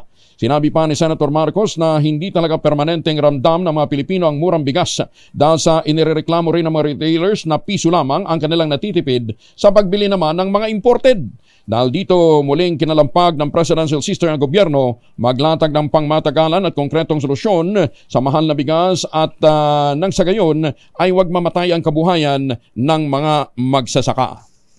40,000 bags naman ang dugo target na makuha ng Department of Health sa mga bloodletting activity ngayong taon sa Eastern Visayas. Detalye ng balita mula kay Jimmy Angay-Angay. RH32, Jimmy, maupay ngaga. Nasa 14,000 bag na lang ng dugo ang target na makuha ng Department of Health sa mga bloodletting activity bago pa matapos ngayong taon sa Eastern Visayas. Ito ang sinabi ni DOH Donor Recruitment Officer Victoria Pagaraw sa isang panayam. Ay kay Pagaraw na target nila na makuha ang 40,000 na bag ng dugo sa taong 2024 na 500cc kada isang bag. Ang bilang na ito ay para makuha ang 1% na populasyon sa Eastern Visayas na para sa mga nangailangan ng dugo na pasyente sa ospital. Kada linggo may bloodletting activity ang DOH sa pag-iugnayan ng mga LGUs katuwang ang Philippine Red Cross. Dito sa DYV Lacson Radyo, Tacloban, ito si RH32 Jimmy Angay-Angay para sa DZRH, una sa Pilipinas, una sa Pilipino. Dagang salamat, Jimmy. 36 na makalipas ang alas 5 na umaga. Quezon City LGU para sa mga pupunta sa sementeryo. Alamin natin mula kay Bal Gonzales, RH5. Alas 5:41 ang oras sa buong Kapuluan. Bal. Kuya Angel, suspendido na ang interment operation o paglilibing simula sa araw ng bukas, Oktubre 31 hanggang November 3 sa mga pampublikong sementeryo dito sa Quezon City. Ito ang abiso ng lokal na pamahalaan ng lungsod Quezon bilang bahagi ng paghahanda para sa paggunita ng undas. Ayon sa Quezon City LGU, ngayong araw, Oktubre 30, ang huling araw na maring maglinis, magpintura at magsasaayos o pagkukumpuni ng mga nicho. Ang oras na pagbisita sa Bagbag at Novaliches Public Cemetery ay mula alas 6 ng umaga hanggang alas 10 ng gabi sa Oktubre 31 hanggang 3 ng Nobyembre. Hindi na rin papayagan, Kuya Angel, ang private parking sa loob ng mga sementeryo mula Oktubre 31 hanggang 3 na ng Nobyembre. Muling ipinaalala ng lungsod na huwag nang ipilit ang mga bawal dalhin sa araw ng undas gaya ng baraha, matutulis ng mga bagay, flammable materials at iba pa dahil kukumpiskain lamang ito sa gate pa lamang ng mga sementeryo. Ako si Bal Gonzales, DZRH, una sa Pilipinas, una sa Pilipino. Maraming salamat, Bal. Samantala, may winner na si Sherwin Alparo. Panalo ang Pasko sa DZRH. Dahil sa Pasko Panalo, mas malakas promo. Puntahan na natin ang location ng ating roving team. Namamaspo. Sherwin, sino winner natin? Ay, naputol si Sherwin. Sherwin, wala pa si Sherwin. Dito muna tayo kay Rose Mabiera, Langindigan Airport. Pagtupad sa pangako na paunlarin ang Northern Mindanao ayon sa Pangulong BBM. Detalye na balita naman mula kay Rose Mabiera. Rose, good morning. This also shows our commitment to invest in the development of Northern Mindanao. Expectedly, the improvement of the airport will significantly boost tourism, create jobs, increase business presence, and ultimately aid in our goal, in achieving our goal of economic growth. Inaasahan na masisigla ang turismo, dadami ang mga hanap buhay at negosyo, at tuluyang mapapalakas ng Lagindingan International Airport Public-Private Partnership o PPP project ang ekonomiya sa Northern Mindanao. Ito ay matapos lagdaan ng concession agreement na sinaksihan ni Pangulong Bongbong Marcos sa Malacanang. Sa kanyang talumpati, sinabi ng Pangulo na bahagi ito ng kanyang pangako na dalhin ang pag-unlad sa Northern Mindanao at mapabuti ang buhay ng mga Pilipino. Ang Lagindingan Airport ay matatagpuan sa Cagayan de Oro at Iligan. Nagsisilbi itong access sa rehiyon. Sa pagbibigay ng pangangasiwa ng paliparan sa pribadong sektor sa pagitan ng Department of Transportation at Aboitiz Infra Capital, inaasahan ng mga upgrade, mas mataas na kapasidad at mas maayos at ligtas na operasyon para sa publiko. Mula 1.6 milyong pasahero, inaasahang makamit ang 3.9 milyong kapasidad na target sa unang yugto at 6.3 milyon naman sa ikalawang yugto ng proyekto. Kasunod nito, hinimok naman ng Pangulo ang DOTR, ang Civil Aviation Authority of the Philippines o CAAP, PPP Partnership Center at iba pang kaugnay na ahensya na tutukan at siguruhing on-track ang pagtatapos at pag-iimplementa ng mga transportation projects sa bansa. Para sa MBC TV Network News, ito si Rose Babiera. Una sa Pilipinas, una sa Pilipino. Maganda umaga, Pilipinas! Maraming salamat, Rose. Balikan na natin si Sherwin Alvaro. Sherwin. Kay siglaan ng gabi, ang lahat ay kay saya. Dami niya, no? Si ate ng pansit, spaghetti at bilog at ng puto maya. Sarap at naman ng mami. Ang daming handa. Ang daming handa ngayong Pasko, Angelo. Pero yung boses ko, pag paumanin nyo na po, yung boses ko parang nangangaluluwa. Sige na. Interview na lang natin yung winner natin. Sherwin, kanina pa ako, nasa Terminal 3 ako, pinuntahan pa kita dito. Kita mo naman, oh. Galit na sa'yo si Kuya. Siguro ako may tumatawag doon. Pero ito talaga nanalo. Eto, winner natin ngayon. Hindi ba yun ang nanalo? Elvira Cantoria. Nanay Elvira. Nauli natin siya nakatune sa TCRH sa kanyang Facebook. Naman sino paborito mga announcer ko yung umaga? Kuya Palmones. Kuya, Ayan, sige. 1,000. Diba? Ang sigla-sigla ng boses nila maliban kay Sherwin. Ayan. Siyempre, ito ang pinaka-importante. Meron kang grocery, yan o. Transparent na timba, yan o. Salamat po! Sige, congratulations. Ingat po kayo. Ang ina pa mo, Merry Christmas po. Talaga kayo tumigil. Ayan. Ang ng Pasko eh. Sige, Angelo, bigyan na din natin itong ano. Oo, habol natin. Abutan mo na. Ikaw talaga, oo. Siyempre, bigyan din natin ito ng 1,000 pesos. Kita mo naman. Ano? Pakala mo. Tope Restardo, grab po ako. Oo. Teka. 2016 pa ako nag-grab at napakatagal ko na nakikinig sa TCRH po. Teka muna, akala ko ba sa Friday ba stickering promo natin, Sherwin? Oo, Biyernes pa eh. Dapat Biyernes pa ito mananalo, pero andito sa Mugo dito eh. Sige. Mugo dito sa Maydali. Okay. Bigyan natin ng 1,000. Kuya. Oh, thank you, Kuya Angelo. Okay, tapos salamat. Napakatagal ko nang tumatiming. Hindi ko lang ma-tempo. Hindi maka-tempo. Oo, siya, sige. Nagkikita ko ng sticker dahil loyal ng design. Okay, congratulations. Ayun, no. Puruin mo, di ba, naka-cellphone na. Naka-radyo pa. Sakta pa. Sige. Congratulations. Sina Katunying at si Sir Jerry ba? Ayan, kita mo naman. Magdamag yan at saka mag-aapon, nakatutok. Sige. Maraming salamat. Congratulations. Yan sa mga nais-manayo. Nakuha 1,000 pesos. Laging tumutong sa TCRH. Baka kaya susunod natin winner sa TCRH. Pamasko Panalo Promo. Aris ng President. Sherwin Alvaro, TCRH. Una sa Pilipinas.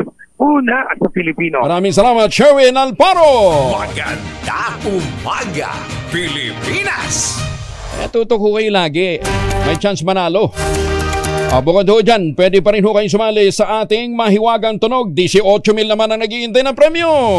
Mahiwagang Tunog. Hindi na muna ako magbibigay ng clue kasi muntik-muntikan na pala itong mga panalunan. Sabi po ng ating Tunog Master. Ang inyo pong mga sagot, ipapadala po ninyo sa 0919-282-6485. Sundin ang tamang format ng pagte-text, empty space, name / other / contact number / at ang inyong sagot. Isang beses lamang po maaaring mag-text sa ating text line gamit ang inyong mobile number. At kung kayo po isasali sa ating online, kinakailangan meron po kayong sharer badge. Ayan, para manalo ng 18,000 pesos ngayong araw na ito. Siyempre, pagka magsha-shower kayo, gamit po kayo ng Shield Bath Soap. Maganda umaga, Pilipinas! 49 makalipas ang alas 5 ng umaga, oras na para po kayo mag-Ultabayo. Ano nga bang Ultabayo? Ang Ultabayo po ay postbiotic with Lactococcus lactis strain plasma. Ito po ay sumailalim sa napakahabang clinical trial dyan po sa Japan. Ang bawat kapsula po ng Ultabayo ay nagtataglay ng 50 billion cells ng Lactococcus lactis strain plasma. Kaya napaka-potent po nito na itaboy po yung mga toksin sa ating katawan. Ano bang ginagawa nito? Yung postbiotic, pagpasok po sa ating katawan, itinataboy po, pinapalakas po nito o ina-activate po nito yung pong plasmacytoid dendritic cell. At yung po namang PDC na yan, pagka lumakas, yan nagsisilbing commander ng ating immune system. Itinataboy yung mga toksin sa ating katawan habang tayo po ay natutulog. Kaya bukod sa magandang tulog, nakatutulong pa ito para lumakas ang ating immune system. Nalalabanan ang iba't ibang mga sakit. Ang Ultabayo po ay available sa Shopee at Lazada. Siguraduhin lamang po na ito po ay galing po sa Theoxis Health Ventures. Makipag-ugnayan po sa 0917-110-6580 kung kayo po ay may mga katanungan pa. Available din po sa Mercury Drug, Amesco Drug, Passment Pharmacy, John's Pharmacy at Curamed. Ang Ultabayo ay rehistrado sa Food and Drug Administration, halal certified, at ito po ay halal certified. Nirekomendado ho ng mga doktor. Huwag kalimutan po, ang Ultabayo ay hindi gamot at hindi dapat gamitin panggamot sa anumang uri ng sakit. Maganda umaga, Pilipinas! Kanina itlog, ngayon naman tilapia at bangus ang ating pag-usapan. Kasama si Giselle Ricaport, RH15. Giselle, good morning. Kuyang Angel, good morning. Hindi lang mga gulay yung sipa ang presyo matapos manalasa ang bagyong Christine, kundi maging ang tilapia at bangus sa ilang pamilihan. Dito sa Cabiasnan Public Market sa Parañaque City, naglalaro na sa 150 pesos hanggang 160 pesos ang kada kilo ng tilapia, mula sa 120 habang yung bangus naman, mahal din sa 240 pesos mula sa 230 pesos. Ayon sa mga vendor dito, naging pahirapan daw kasi yung pagbiyahe ngayon ng tilapia mula sa pinaghahanguan nilang lugar gaya sa Batangas na isa sa mga pinagkanapuruhan ng bagyong Christine. Bukod pa nila yan sa naapektuhang mga pangisdaan dahil sa nagkalipas na kalamidad. Pero yung isang pangmasa na galunggong nagmura na sa 240 pesos mula sa dating 280 pesos. Bumaba na rin sa 280 ang kada kilo ng dalagang bukid mula sa 300. Sabay-sabay na rin nagmura ang presyo ng ibang klase ng isda gaya ng hasa-hasa na 260 pesos na lang ngayon mula sa 360 pesos ang kada kilo. Ang yellowfin mabibili na ngayon sa 180 pesos ang kada kilo mula sa 280 pesos noon. Gayun din yung matambaka sa 160 pesos na dating 320 pesos ang kada kilo. 380 pesos naman ang kilo ngayon ng islang bato mula sa dating 420 pesos, habang yung tulingan mababa na rin sa 200 pesos mula sa dating 240 pesos. Ito si Giselle Ricaport para sa DZRH, una sa Pilipinas, una sa Pilipino. Maraming salamat, Giselle. Na makikipagpulong naman ang Department of Agriculture sa presidente ng malalaking palengke sa Metro Manila sa susunod na linggo upang madetermina kung bakit nananatiling mataas ang presyo ng bigas sa maraming lugar sa kabila ng utos ng Pangulong Bongbong Marcos na bawasan ang taripa sa bigas. Nauna ng netasan ni Agriculture Secretary Francisco Chu Laurel Jr. ang mga undersecretary nito na makapagpulong sa mga rice importer ng Bulacan, at sinabi naman ni Undersecretary for Operations Roger Damaro at Undersecretary at Chief of Staff Alvin Balabag, binabaan na nila ang kanilang presyo ng hanggang 38 pesos per kilo at nasa retailer na nila ang dahilan ng pagtaas ng presyo. Batay sa Executive Order No. 62 na inisyo ng Pangulo, binawasan nga ng 15% mula sa dating 35% ang taripa ng imported na bigas. Epektibo pa noong July 8 upang marisolba ang patuloy na pagtaas ng presyo ng bigas. 53 makalipas po ang alas 5 ng umaga. Ito na lamang bago mag-access ng umaga, isusulong naman ng Comadrona Party List ang pagpapalakas pa ng health research system sa bansa. Ayon kay Atty. Arnel Gobalian, first nominee po ng ang Comadrona, nananatiling limitado kasi ang pondo para rito sa ilalim ng Philippine National Health Research System Act of 2013. Sakaling makapasok sa Kamara sa 2025 midterm elections, susuportahan ng Comadrona Party List ang pagrepaso sa 11 taong gulang ng batas. Ayon kay Atty. Gobalia, kailangan talagang masigurong may sapat na budget na nakalaan sa National Health Research System upang mapondohan ang training ng mas maraming health scientists. Line ito na magkaroon ng bansa na kinakailangan resources para sa mga ginagawang pananaliksik tungkol sa medisina, tugon sa pangangailangan sa ating health system. Sinabi pa ni Atty. Gumalian ng Kumadrona Party List na maganda ang layunin ng Philippine National Health Research System Act. Pero napapanahon na magkaroon ito ng review. Ang Republic Act 10532 ay nakatutok sa prinsipyo na magpapaigin ang pangkabuuang health status at kalidad ng buhay ng mga Pilipino. Ay, magandang umaga po sa mga taga Sapang Palay National High School. Magandang umaga din po sa mga taga Binangonan Rizal. Puntahan nyo yung St. Monique Ballet, lalong-lalo na sa mga kalapit bayan nito dahil yan pong St. Monique Ballet ang most prestigious project ngayon dyan po sa Binangonan Rizal. Tingnan ho ninyo yung kanilang townhouse model na Bianca. 2-story building ho yan, 2-story townhouse po yan na may balcony, Pagkatapos 2 hanggang 3 ang bedrooms.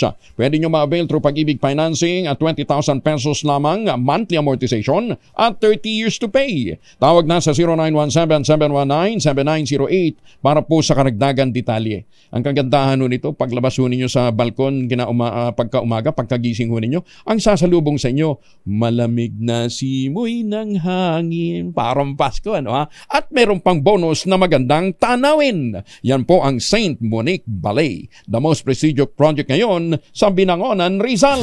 Maganda umaga, Pilipinas! Magtanim na kawayan para sa kalikasan at kabuhayan. Paano po? Papaalam na ho tayo. Susunod ang 2x2 sa tang ACS Balita. Ang ating quote of the day ngayong araw nito ay mula po kay Plato. Ang sabi po ni Plato, isa pong Greek philosopher, if you do not take an interest in the affairs of your government, then you are doomed to live under the rule of fools. Gets nyo? Bye-bye. 2x2 na. 1 minuto bago mag-ACS na umaga.